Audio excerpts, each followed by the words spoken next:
आज हम बात करने वाले हैं वर्क एंड एनर्जी के बारे में। So what is work and what is energy? Work, काम। काम हम क्या कहते हैं कि अगर हम पढ़ रहे हैं, अगर हम बात कर रहे हैं, अगर हम खा रहे हैं, कुछ भी कर रहे हैं, तो वो एक हमारा काम है जो डेली रूटीन में हम करते हैं। बट साइंस क्या कहती है कि the definition of work done may very in real life and scientifically. Science कहती है कि अगर तुम मेंटल वर्क कर रहे हो तो तुम्हारा वर्क डन जीरो है, तुम कोई वर्क नहीं कर रहे हो। हम तो कहेंगे नहीं, इसको हमें इमोशनल ले लेना कि नहीं हम पढ़ते हैं तो हमारा वर्क है। नहीं, ये वर्क डन साइंटिफिकली क्या कह रहे हैं कि वर्क डन तब होता है साइंस में कि जब फोर्स अप्लाई हो। एक फोर्स अप्लाई हो किसी भी ऑब्जेक्ट पर, चाहे वो ये लैपटॉप है, चाहे वो ये अगर चेयर है, चाहे वो कुछ भी है, फोर्स अप्लाई हो वहां पर और बॉडी डिस्प्लेस करे। Body produces displacement. अगर बॉडी डिस्प्लेस करेगी और फोर्स अप्लाई होगी, ये दो कंडीशन सेटिस्फाई हो रही हैं, तो वर्क डन हुआ है। अब इसमें एक और कंडीशन आती है जो हम आगे पढ़ेंगे। सबसे पहले, when do we say that work is done? Work is said to be done when a force applied on a body produces displacement on it. जब फोर्स अप्लाई हो किसी भी ऑब्जेक्ट पर, किसी भी बॉडी पर, और उस पर डिस्प्लेसमेंट लाए, तो तब हम कहेंगे कि वर्क हुआ है। सो what is work done? Right, it's SI and CGS units. Work is defined, मैंने बता दिया। अब वो डिपेंड तो करता है फोर्स और डिस्प्लेसमेंट पर कैसे डिपेंड करता है? उनके प्रोडक्ट पे डिपेंड करता है। The product of the force applied on an object and displacement caused due to the applied force in the direction of force. So ये होता है एक फोर्स। एक फोर्स बहुत डिपेंड, अप्लाइड फोर्स बहुत डिपेंडेंट होती है वर्क पे। वर्क मतलब पूरा डिपेंड होता है कि फोर्स कितनी लगी और ऑब्जेक्ट डिस्प्लेस हुई या नहीं हुई। फॉर सपोज, अगर मैं एक वॉल पे बहुत सारी फोर्स लगा रहा हूँ और वो डिस्प्लेस ही नहीं हो रही है, ऑब्वियस सी बात है, तो अगर वो डिस्प्लेस नहीं हो रही है तो वर्क डन जीरो है, चाहे आपने एक कंडीशन सेटिस्फाई कर दी। तो दोनों कंडीशन सेटिस्फाई होनी जरूरी है। और वर्क वर्क डन एक क्या है? Scalar quantity.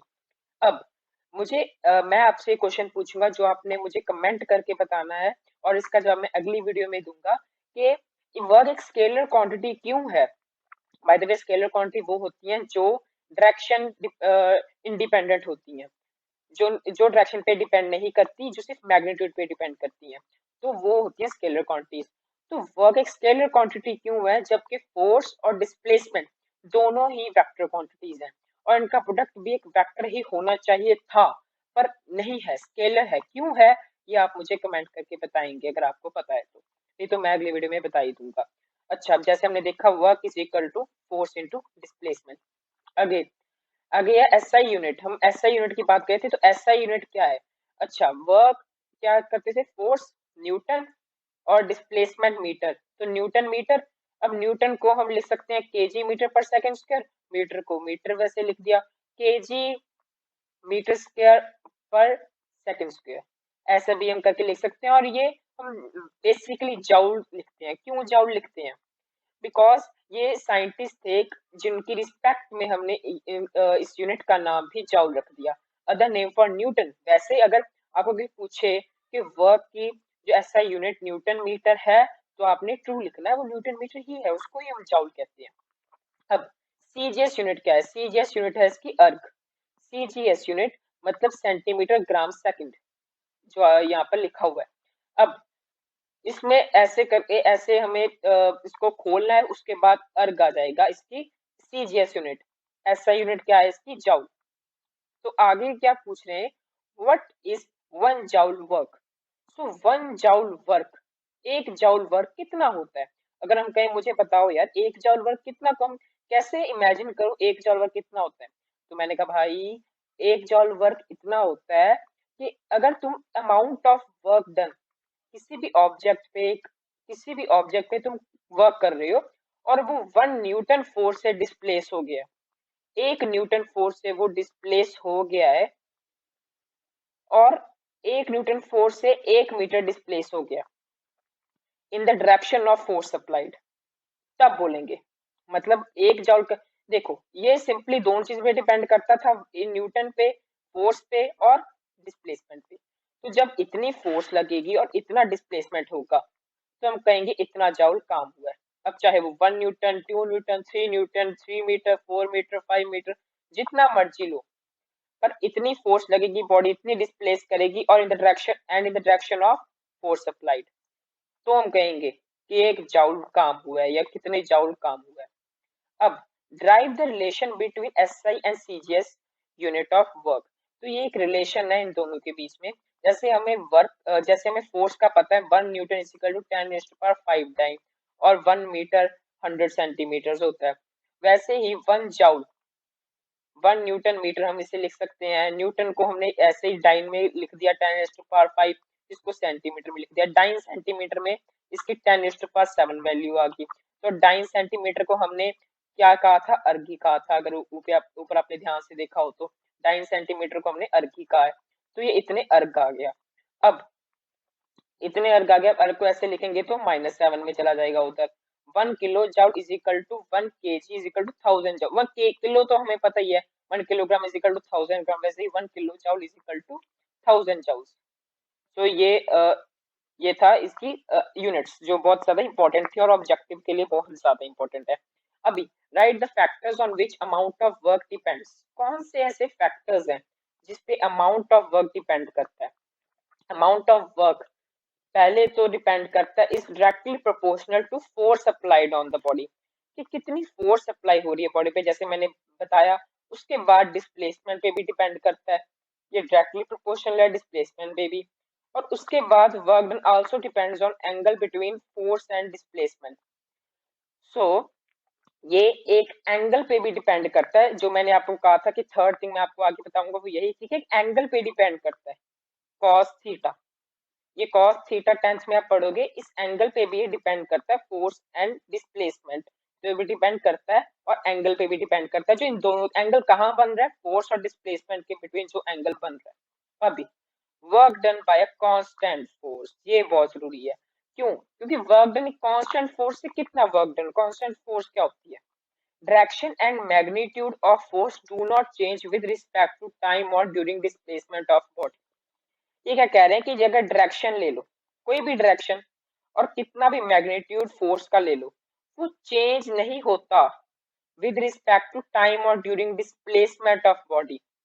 अगर यहाँ से यहाँ ऑब्जेक्ट आया है, ये डायरेक्शन और मैग्नीट्यूड ऑफ फोर्स पे है, तो ये चेंज नहीं होगा कि कितने टाइम में आया है या ड्यूरिंग डिस्प्लेसमेंट ऑफ बॉडी, ये कह रहे हैं यहाँ पर।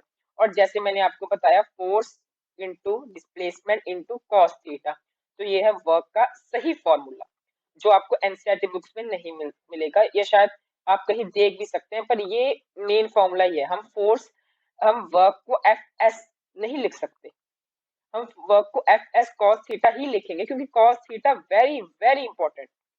कॉस 0 डिग्री है, इसका 1, ये आपको 10th में आएगा, इनकी वैल्यूज क्या होती हैं। So cos 0 degree 1, cos 30 degree √3/2, cos 45 degree 1/√2, cos 60 degree half, cos 90 degree 0, cos 120 degree -half, cos 180 degree -1।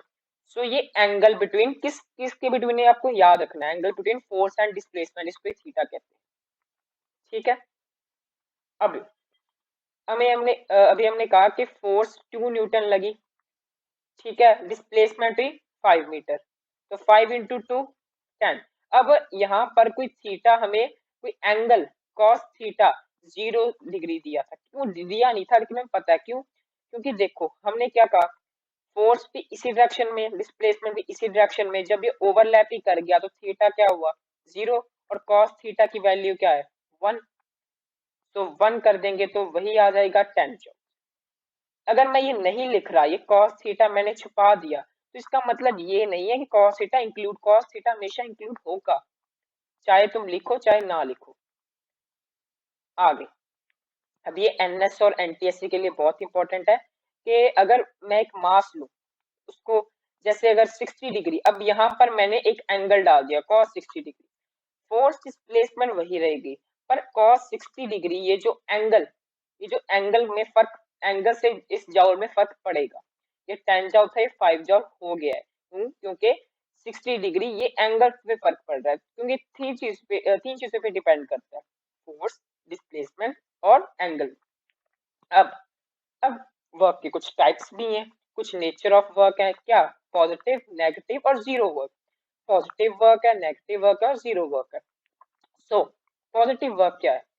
Work done is said to be positive if force applied on an object and its displacement are in same direction. सबसे पहले हम इतना half करते हैं कि अगर positive हम तब कहेंगे अगर फोर्स अप्लाई, कोई फोर्स अप्लाई हो रही है किसी भी ऑब्जेक्ट पर और उसकी डिस्प्लेसमेंट वो सेम डायरेक्शन में है, और angle of force and displacement of object is less than 90 degree, या उनके बीच का एंगल जो है वो क्या है, लेस देन 90 डिग्री, तो हम कहेंगे कि वो क्या वर्क है, पॉजिटिव वर्क। सो ये ऐसे आ गया, और इसमें पॉजिटिव वर्क में हमने यहाँ पर इसको ऐसे डोनेट कर दिया 0 डिग्री से ज्यादा 90 डिग्री से कम होना चाहिए, तब हम इसे कहेंगे कि ये पॉजिटिव वर्क।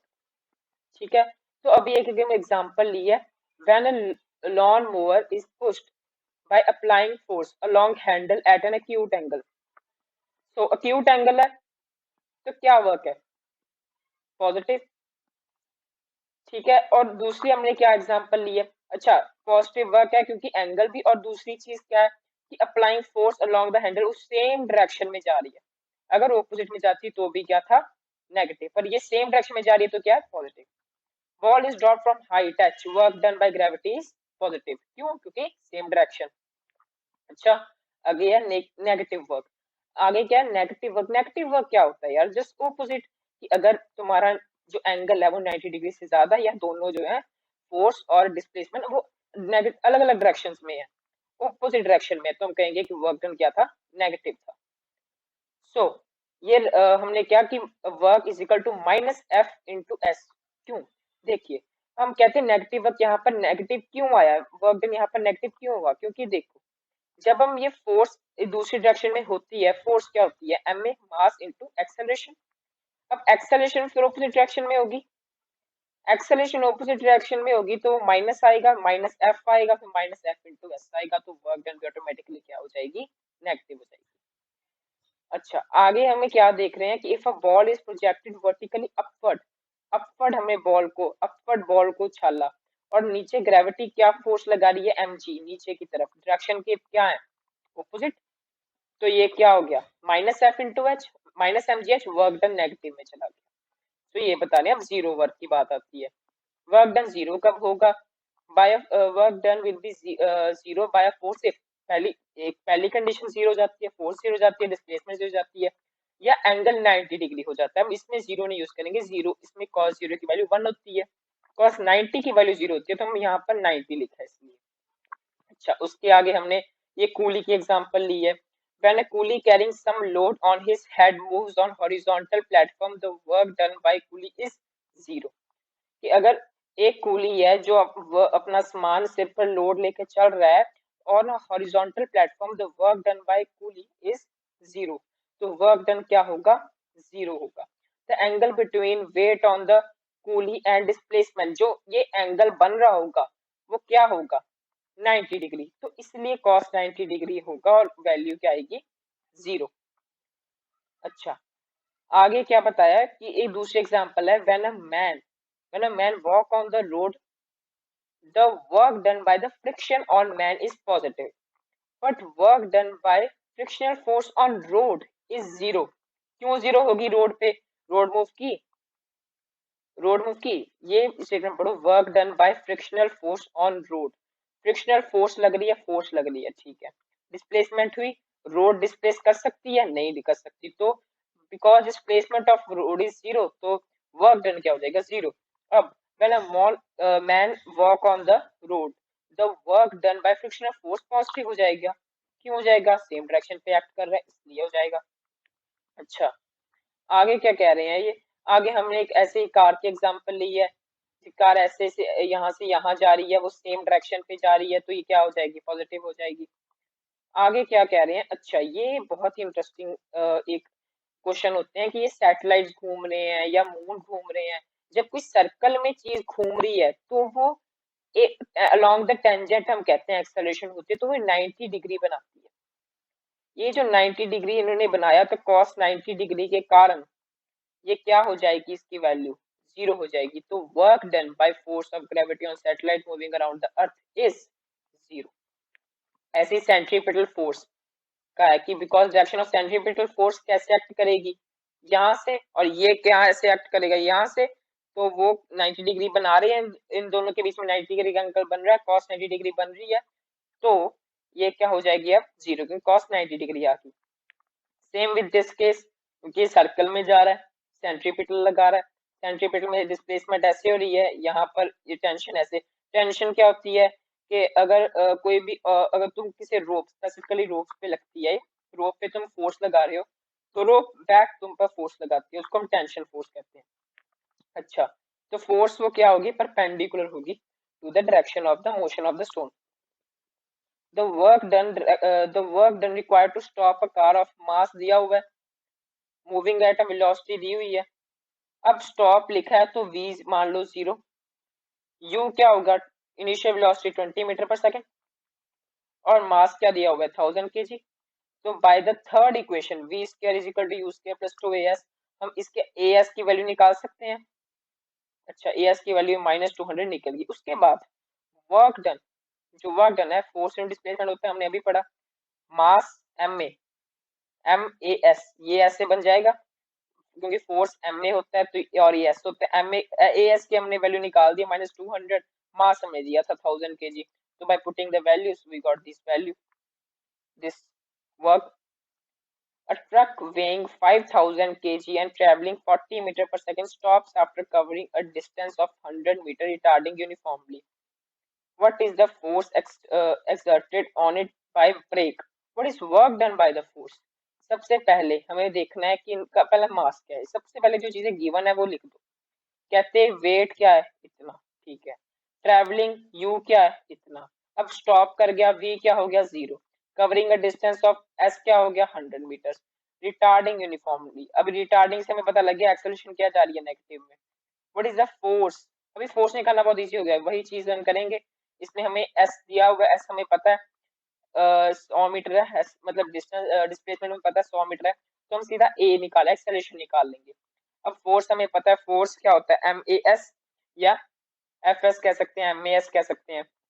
अभी हमने फोर्स MA निकाल ली, अब फोर्स इनटू डिस्प्लेसमेंट कर दिया, वही वैल्यू इनटू डिस्प्लेसमेंट, तो हमारा आंसर आ गया। अब आगे की आपको अगर चाहिए PDF, आगे के क्वेश्चंस चाहिए, तो चैनल को सब्सक्राइब कीजिए, लाइक कीजिए, और मैं मिलता हूँ आपसे अगली वीडियो में। तब तक के लिए बाय बाय।